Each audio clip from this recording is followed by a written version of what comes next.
ഹരി ഓം. കൽക്കിരുവുകളായിരിക്കുന്ന എല്ലാ നാരായണന്മാരുടെ രാമായണ സന്ദേശത്തിലേക്ക് സ്വാഗതം. നമ്മൾ രാമായണ സന്ദേശത്തിന്റെ ഒന്നാമത്തെ പാഠമാണ് പഠിക്കാൻ പോകുന്നത്. രാമായണം പഠിക്കുന്നതിന് മുമ്പ് നമ്മൾ രാമായണത്തിന്റെ കർത്താവായ എഴുത്തച്ഛനെ ഒരു നിമിഷം ധ്യാനിക്കാം. സാനന്ദ രൂപം സകല പ്രബോധം ആനന്ദദാനാമൃത പാരിജാതം മാനുഷ്യ പത്മേഷു രവിസ്വരൂപം പ്രണാമി തുഞ്ചത്തെഴുമാര്യപാദം. നമ്മള് രാമായണത്തിലുള്ള 6 കാണ്ഡങ്ങളിൽ ആദ്യത്തെ കാണ്ഡമായ ബാലകാണ്ഡത്തിലെ കുറച്ച് വരികളാണ് പഠിക്കാനെടുത്തിരിക്കുന്നത്. നമുക്ക് അത് എന്താണെന്ന് നോക്കാം.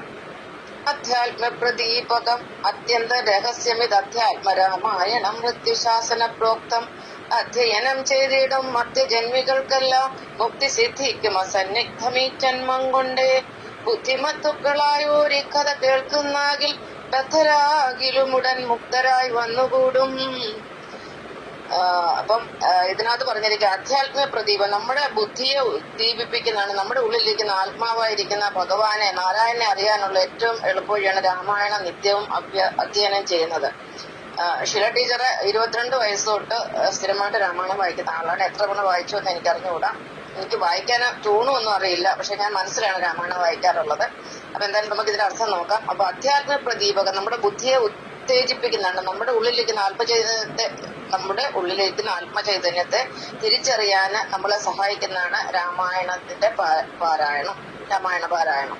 ഇത് അത്യന്ത രഹസ്യമായിട്ടുള്ള കാര്യമാണ്. ഈ രഹസ്യം ശ്രീ പരമേശ്വരൻ ശ്രീ പാർവതിക്ക് പറഞ്ഞു കൊടുക്കുന്നതായിട്ടാണ് രാമായണം നമ്മളെ പഠിപ്പിക്കുന്നത്. അപ്പൊ മൃത്യുശാസന പ്രോക്തം, മൃത്യുശാസനൻ എന്ന് പറഞ്ഞാൽ ശിവൻ എന്നാണ് അർത്ഥം. പരമശിവൻ മഹേശ്വരൻ എന്നാണ് അർത്ഥം. പ്രോക്തം എന്ന് പറഞ്ഞാൽ പറയുക എന്നാണ്.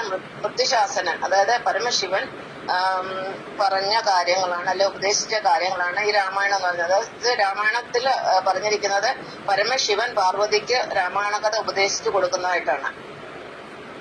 അധ്യയനം ചെയ്തിടും മധ്യജന്മികൾക്കെല്ലാം മുക്തി സിദ്ധിക്കും ആ സന്നിഗ്ധം ഈ ജന്മം കൊണ്ട്. അപ്പൊ ഇത് നിത്യേന അധ്യയനം ചെയ്യുന്നവർക്ക് ഈ ജന്മത്തിൽ തന്നെ മുക്തി കിട്ടും. അതായത് എല്ലാ ജീവിത പ്രാരബ്ധങ്ങളിൽ നിന്നും മോക്ഷം കിട്ടും. ഈ രാമായണം പഠിക്കുന്നവർക്ക് അവരൊരു നിത്യരോഗിയാവുകയോ അവർക്ക് ജീവിതത്തിൽ വലിയ പ്രശ്നങ്ങളൊന്നും ഉണ്ടാവുകയോ ചെയ്യത്തില്ല. രാമായണം പഴഞ്ചനാണെന്ന് പറഞ്ഞ് നമ്മുടെ അസുരന്മാരും മ്ലേച്ഛന്മാരൊക്കെ ഇതെല്ലാം നിർത്തിവെച്ച ഒരു കാലഘട്ടത്തിലാണ് നമ്മൾ ജീവിക്കുന്നത്. അപ്പൊ ഇത് നിത്യേന പാരായണം ചെയ്യുന്നവർക്ക് മുക്തി സിദ്ധിക്കുമെന്നുള്ളത് അസന്നിഗ്ധമാണ്, 100% ഉറപ്പുള്ള കാര്യമാണ്.